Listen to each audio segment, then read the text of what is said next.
Welcome to the Vantage HR Influencers Podcast. This podcast is sponsored by Vantage Circle, the leading employee benefits and engagement platform. Hi everyone, this is Rohit from Vantage HR Influencers Podcast, and today I'm excited to have Mr. Anish Aravind, who's a co-founder and principal consultant at SS Consulting. He's from Kochi, Kerala, and he's a human capital management professional with over 2 decades of experience in enabling people-to-business results in manufacturing, FMCG, IoT products, and ITS industry segments. Anish has been employed in companies like BK Bella, Marico India, Wipro, Consumer Care, and many others. And he became an HR entrepreneur in 2014. And since then, Anish has been playing the role of an HCM organization effectiveness coach to IT small, medium businesses, and also volunteers for SHRM India.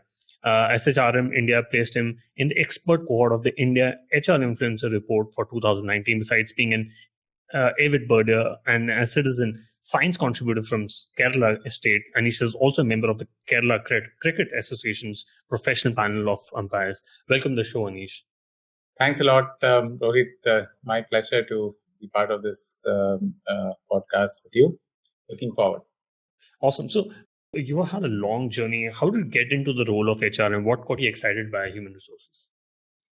Thanks for the question. It's a long story. Right. So for this podcast, what I would do is, it's also, by the way, a subject which I plan to write a blog about. Right. But I'm not yet been able to do it. But listeners can watch out for it, I can say. So because it's important as a context to what will follow, let me share that it was during my college days, it is graduation time. A combination of events led me to believe that I have a responsibility to give back to the society. So in a way that society has kind of conspired to make me taste successes. And this was more and this feeling has to be more whenever actual success happens. So at that young age, I was in my early 20s, or maybe 18, 20 kind of period. I was nudged enough to believe that HR role will make this aim easier, and will also make me in a kind of a decision or designer kind of a role to spread this to other parts of the company, a team, or as a community. So that was really exciting when it started off. And looking back, been like 2 decades and been a very fruitful journey. Although now I know that it's not just HR, it's a lot of other connected functions that are needed to foster this giving back piece better. So the journey continues. So the excitement is on as well. Got it. And during the times of crisis and the COVID times, lot of companies have been either forced or they've been asked the employees to work from home, right? But how can leaders drive engagement in a remote work culture, especially in a country like India, where we would want a physical presence and a culture has been not been attuned to work from home? How can leaders drive engagement in such culture? Interesting that you asked this. So in this 20 years, one of the things that made this life help me realize is that leaders are the kind of glue. It's a kind of a glue that connect human beings inside any organization to the various causes that they are after, which can be designed as maybe individual or team or group goals for those set of humans. So this I took a while to connect to. So even in this opportunity, if you're looking at it as a true leader, then every crisis is an opportunity. So I'll tend to use this again and again, because even in the last 2 months, some of the mentors and people whom I follow have been taking this stance, and so this is where. So from a leadership perspective, I think this is the biggest biggest experimental stage that we've got to drive engagement, because it is the leader's role. I am a strong believer that it is the leader's role to drive engagement or connection, Right. And not in some cases even not the employee themselves or the human being themselves will look forward to some of those things from leaders. That's my take. Got it. And what do you think are the upsides and downsides of working in a remote company, especially you have varied experience in IT services and other industries as well. Yeah. So this one I'll give a slightly longer version. To me, the downsides can be managed. I've started in manufacturing, right, and then stayed in manufacturing for about first 5 years. Then got into the last 11, 12 years, I was into ITES, almost like 15 plus years, 16 and a half years into that. So what I've seen is that the downside can be managed or designed to be prevented. So anybody who believes that the upsides are more rewarding will focus on designing for those upsides. So my proposition would be to all leaders, even within manufacturing, to be able to design that. And so let me start with the or let me focus on the upsides. In the IT or the or places where this is enabled, one at the highest level. So this, see, for listeners who want to get more onto this, there is this podcast that I've been listening to. It's called Making Sense. It's by a gentleman named Sam Harris. Sam Harris, yeah. So he had a conversation in April with Matt Mullenberg. Matt is the founder of a company named Automatic, which is famous for the Tumblr and the WordPress fame. Like he started off a company which now is known as WordPress.com. So it powers, in fact, almost 30% of the websites are all across the globe done this. So they started off with 5 employees, I guess, and now they are 1,200 people. They're spread all across the globe. So he has kept, in this podcast, he explained 5 different levels of all of them upsides. And I'm talking about the 5th level here. And this is important that it enables asynchronous kind of mode. The possibility of asynchronous becoming activated is far, far better in a remote working model. Now, if you look at the manufacturing side, we have all been trained to believe that asynchronous is not possible. Right? Apart from the assembly line concept, like maybe one person is doing it, will go to the assembly, next person that's the most asynchronous that you can get in a manufacturing situation. However, the last 10, 15 years, we have seen that such asynchronous thing can actually be done even in manufacturing. So in a remote work environment, this asynchronous as a concept, I'll take some examples so with this concept is understood better. So the WordPress is the best example. So there are it's a high-end IT development. It is not just creating website. There are lots of companies. In fact, I've recently signed up with a client with some of the products are about creating plugins for WordPress. So that means it has enabled an entire ecosystem, or it become a kind of a platform like what Facebook or Google has become. Right. So we are talking about a high-end tech company which has, through this asynchronous mode, enabled the best of talent to contribute to their cause. Right? And this is what I explained in the earlier question. See, leaders are the ones who help. It's a glue that help you connect the human to the cause. And this is what Matt and team has established. And there are very interesting conversations around this. In fact, there is a Microsoft session that is taken by somebody who joined Matt's team as a consultant. Right. I happened to listen to that as well, so it kind of connected well. So there's this guy who's been in Microsoft as a senior person, and then Matt took him on board as a consultant, and he became an employee later on. So and then he comes back. This consultant goes back to Microsoft and explains the experience. So, interesting way. And as an example, imagine this I can take from my own case. I've been in this mode ever since I became a consultant. I've been working almost 2 to 3 days completely from home, because it's more of after you set up a client, Right. it's more of you don't need to be physically present. You can take those things on online. You have a video call.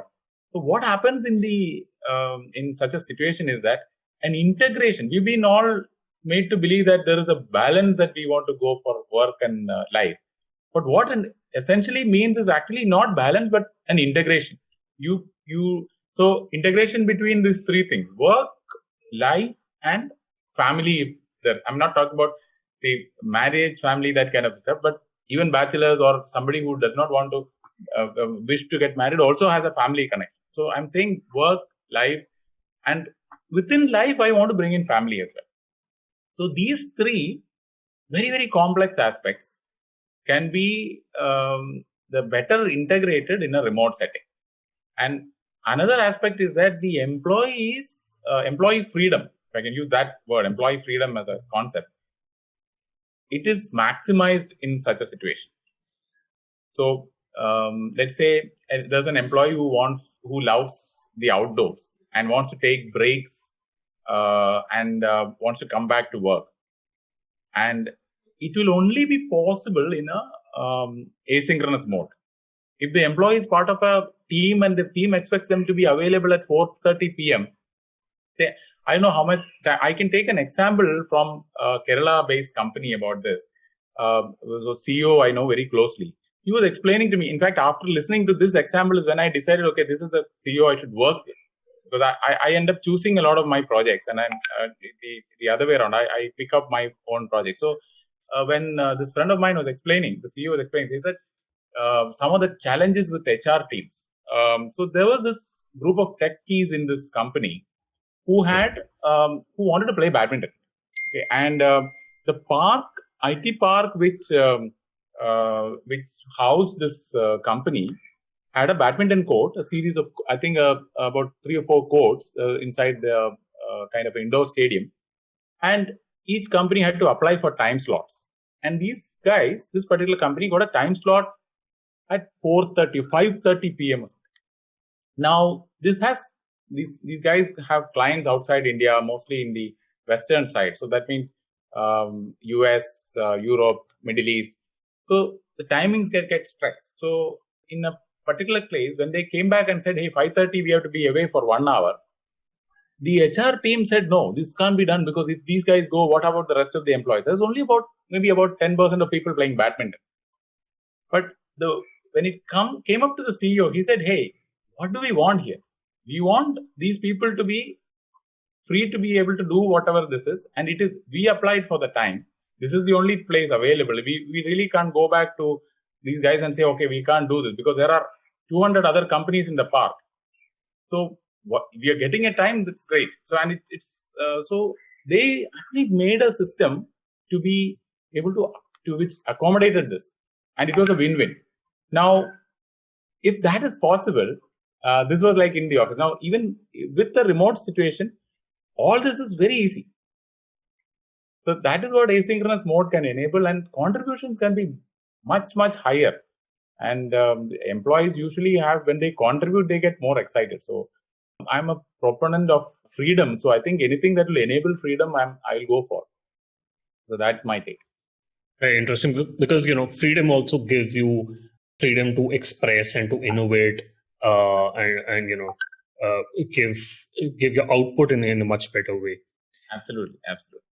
So, what are the suggestions for some of the leaders on how to reward and motivate employees in such times of crisis? Because, you're not facing them a one-on-one, or there could be some morale, issues with the employees. What are your suggestions for them to reward such employees?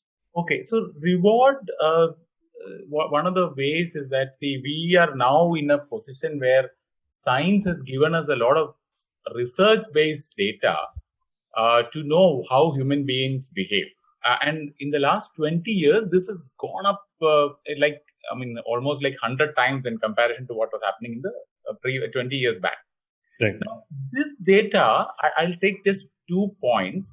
So personalization is a key influencer of the success of rewards, right?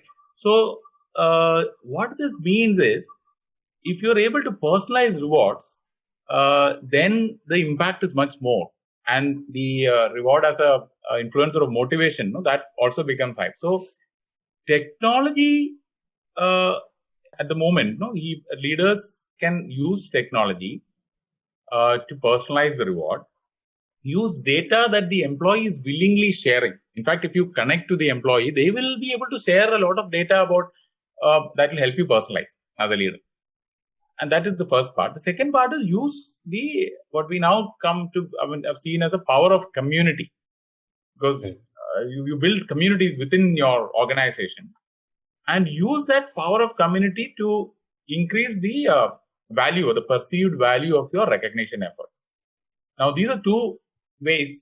Might look kind of extremely opposite, but actually it's not. It can be. And the second part is where I've seen the magic lies. The perceived value, when it goes up, it can get into very, very different level of results. Right. And, you mentioned that you worked in a manufacturing company before, but how can manufacturing companies look at dealing with such sort of a crisis? Okay, so I'm very lucky to have worked in manufacturing. So in the last 2 months, what we have seen is that the word essential, even within manufacturing, it's only the essential items that are getting manufactured now. A lot of the car companies are now moving down their own to get into manufacturing ventilators. Okay, so that's just one example. So my take is that the essential, as it gets refined, some of the fringe-based manufacturing may get reviewed as a business itself, and new business models may get formulated. Why I'm building it is because it is for those companies and the HR and the leadership to be watching out for these things.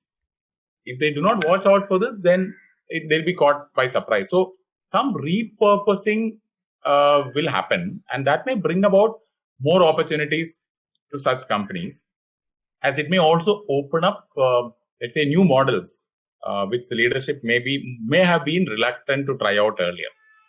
Okay, that's one key take. And let's say I will bring an example. A lot of companies in the manufacturing sector may have wanted to visualize or create a visual documentation of the design process that would end up into, let's say, a car or a particular system. Okay, but they would have not been able to do it now because so right now there are tools available to help in that making that documentation into a visual model. And what that brings up within the organization is that more people, when looking at it, they will start contributing. Hey, this is what it was. So, okay, I can do this. And so that means there are more employee contributions that can come up. More ideas will bubble up because it is visual. It's a kind of it's a picture board on the floor. Earlier, nobody cared to spend time on this. I know of companies who've done this in the last 2 months. Right. So, because they got a lot of time. The first, I think, 3 or 4 weeks, manufacturing companies didn't know what to do. So some of the better ones among them started spending time on the things they kept on the back burner. So some of this was about visualizing, and these are all free tools available. And they had money; they could even get access to those talent. Okay, and now that is the first part. The second is manufacturing companies will have to revisit using time as a metric for productivity. I mean, this is even applicable to other companies, but manufacturing companies, because it started in the Industrial Revolution ages, it's going to be tougher for them to review this. But it's a need of the hour, and it is only then that they will be ready for this enabling asynchronous mode and getting to a work from home mode. So I think that is these are two things which keep manufacturing companies tied down. I can use that. Interesting. And review this. Yeah. Right. We've already had Twitter and Shopify and Google. Some of the companies who are looking at work from home culture in a more permanent way. But do you think we could see that sort of a trend in India or in industries in specific across the world? To me, I think all companies that employ human beings, can enable their business if they embrace this work from home as a solution to their business needs, as against the kind of a necessary evil induced by COVID-19. If they take it as a necessary evil, they may not, succeed in positioning it. But if they look at it as an opportunity and position it, and don't push it into people, you'll have to position it or use online as an adjective to pull employees or human beings into this new space and help them or involve them in the design some of these things. And there are various tools which you can do this. And this will also bubble up the better leaders from among the companies and functions. So I think I'm looking forward to a lot of these, and some of these are already out. Right. You can see this in across nations, political leadership across the globe. We can see who are those leaders who are connecting to science better. Who are these people who are using some of the advancements in technology across industries to be able to fight back. So same thing will happen in manufacturing and other industry segments as well, is my take. Correct. And since Vantage Circle is a rewards and recognition platform, how has technology helped HR in rewarding and also hiring employees? What has been your experience since you've been in the industry for the last 2 decades? Okay, great question. Let me start with rewards part. So technology can enable the use of advanced research I mentioned earlier. The research about findings about human behavior to design reward systems and processes. That might look like a big statement. Let me take an example from, this is a story from my own life in 2006. So it's about the end word to watch out for is hyper-personalization. My proposition is that hyper-personalization is easier with technology. If you're able to use technology better, here's the example. So in 2006, I was in Genpact. We had been married about 2 years, with the third anniversary coming up, and so we had a baby then. And 2006 August was our anniversary, August 22nd. So around, I think it was on 22nd that I get a call from my wife. I was in the office. We had a shift kind of working then. So my shift, my timings were from 1 to 10. And so around 4:30 or so, I get a call from my wife saying that, so the question is, who is Piyush Mehta? Right. I said, what happened? Piyush Mehta is our HR head. So she's very excited. She says, Piyush Mehta has sent us roses, red roses. Right. And we're just loving it. Everybody has seen this. And you can imagine the family getting involved, the entire community where we stayed getting involved. Hey, Vidya's got roses from the HR leader of a company. Now, it took me a while to realize that what happened is, now Genpact has an Oracle HRMS system then. They've taken this date, okay, they've got a local Hyderabad provider to give a set of, the gift, okay, to a certain specific set of people, okay, you can call it, and imagine the personalization level of if you're looking at as a reward thing. This you can, it is immense. So, and the way is the family got connected. There is another angle as well. When you bring in family, then it's a much, much stronger connection. So what you're rewarding a particular employee, but the way you can connect family, all this is available because of the use of technology as well. And these are now for companies. I'm talking about example from 2006. So the technology and the design has been advanced to very, very different levels now. So these are possibilities for supervisors and HR teams and companies looking to evolve their own reward systems. Okay, let me come to hiring. Again, technology can be used to activate what I call as a pull-based hiring or selection, as against the push-based selection that's kind of predominant today. Okay. Now, here is where I bring in the power of the internet. We know at the moment that there are over 4 billion of humans who have access to the internet now. Right. Now, what this pull thing would have not been so possible 20 years back.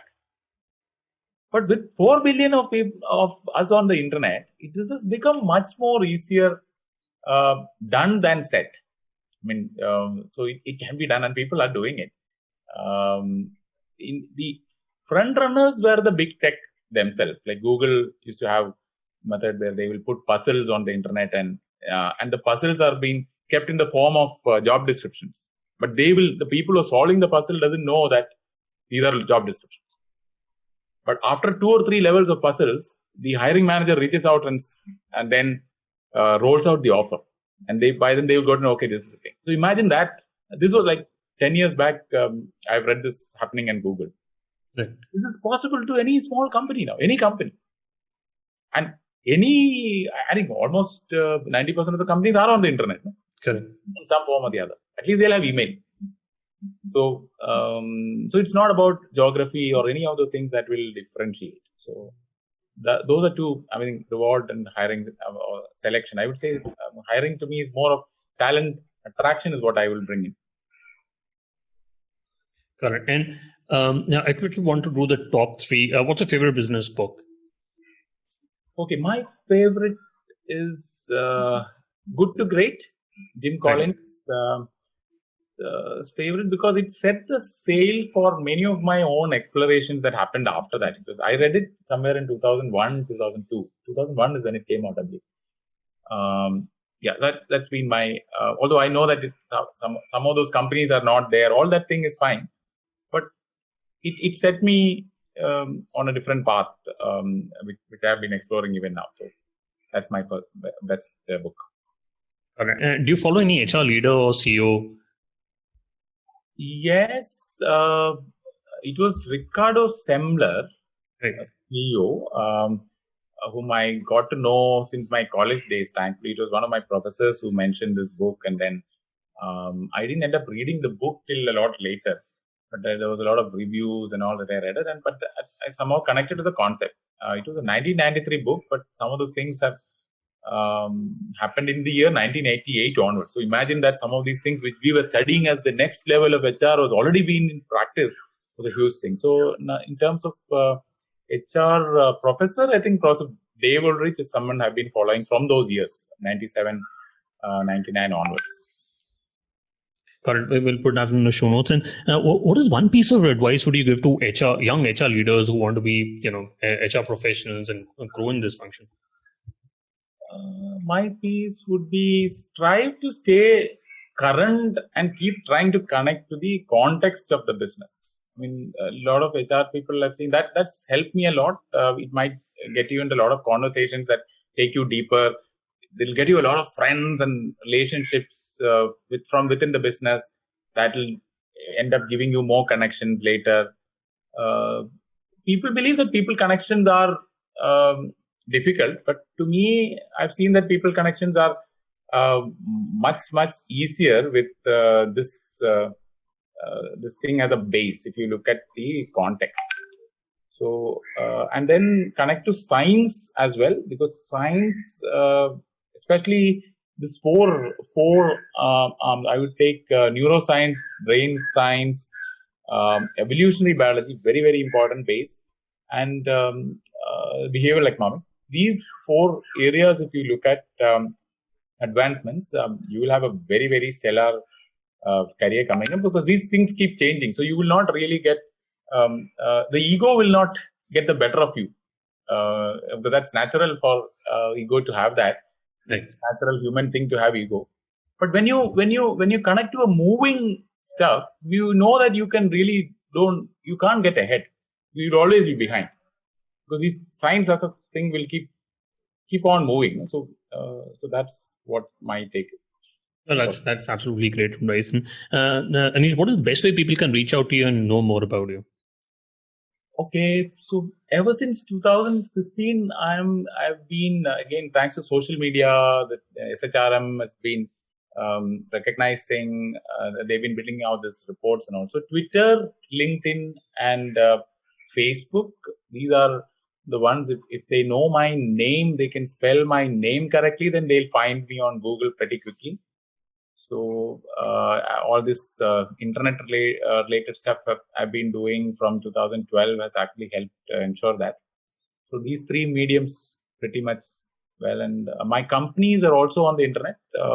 SS Consult is the first venture we've started along with my ex-boss, and Mars, which we have recently launched the website, is also on there in all these mediums. In fact, the second company helps people understand internet and strategize business better off the internet. So it will not be very difficult to find me. Correct. We'll put that in the show notes, Anish. Thank you so much for taking our time and speaking to us. I really enjoyed speaking to you, sir. My pleasure, Rohit, and all the best to you and your venture, and look forward to catching up soon. Thanks for listening to Vantage HR Influencers Podcast. Please do subscribe to Vantage HR Influencers Podcast on Apple Podcasts and Spotify for new episodes.